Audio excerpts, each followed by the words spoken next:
Алып жазуучу Чыңгыз Айтматовдун чыгармалары бүгүнкү пайда болуп жаткан эл аралык деңгээлдеги маселелерди өз ичине батырып кеткени баарына маалым.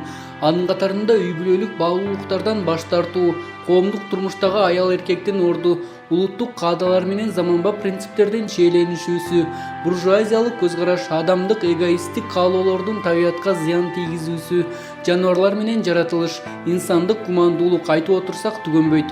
Тагыраагы Айтматов адам көйгөйлөрүн чагылдырган жазуучулардын сап башында. Бүгүнкү бир китептин баянында да жазуучунун орчундуу чыгармаларынын бирине токтолобуз.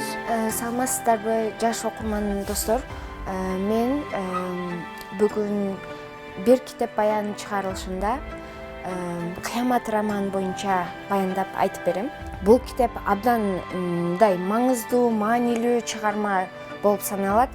Чыңгыз Айтматов бул ошол өз ар бир чыгармаларын жашоодо алынган, жашоодо көргөн нерселерин жазып чыгарган. Кыямат романы 1988-жылы Италия эл аралык алтын оливка бутагы, 1991-жылы Бавария Рукарда атындагы сыйлыктарды алган. Советтик өрнүктүү культуролог, философ, адабиятчы Григорий Гачев бул чыгарманы мистерияда, притчада, турмушта, айбанаттар жөнүндөгү эпоста, философиялык диалогта, реалисттик баяндоодо катышкан синкреттүү китеп деп баалаган. Бул чыгарма башталышында эле жаз мезгили менен сүрөттөлүп, анда болгон окуялар, романдагы бүт бардык окуялар камтылган. Негизги ролдо Акбара жана Ташчайнар жана ошол эле аймакта жашап жаткан элдердин арасындагы Бостон, анын коңшу айылында жашаган Базарбай болуп саналат.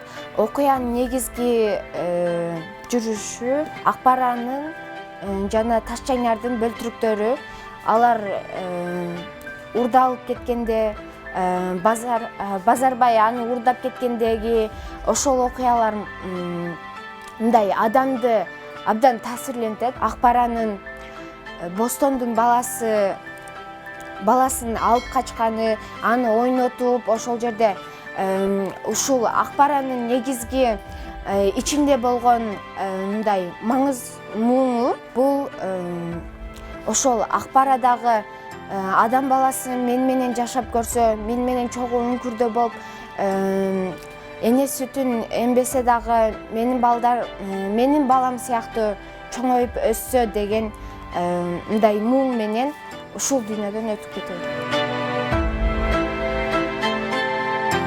Бул чыгарманын бизге берген негизги идеясы ошол Чыңгыз Айтматовдун жаштарга болгон жана жаныбар менен адамдын арасындагы ортосундагы мамиле кандай болуш керек, жаныбар дагы ошол сыяктуу эле, адам сыяктуу эле жашап келет. Эмнеге дегенде адам баласы дагы ошол жаныбарлар сыяктуу эле балалуу болушат.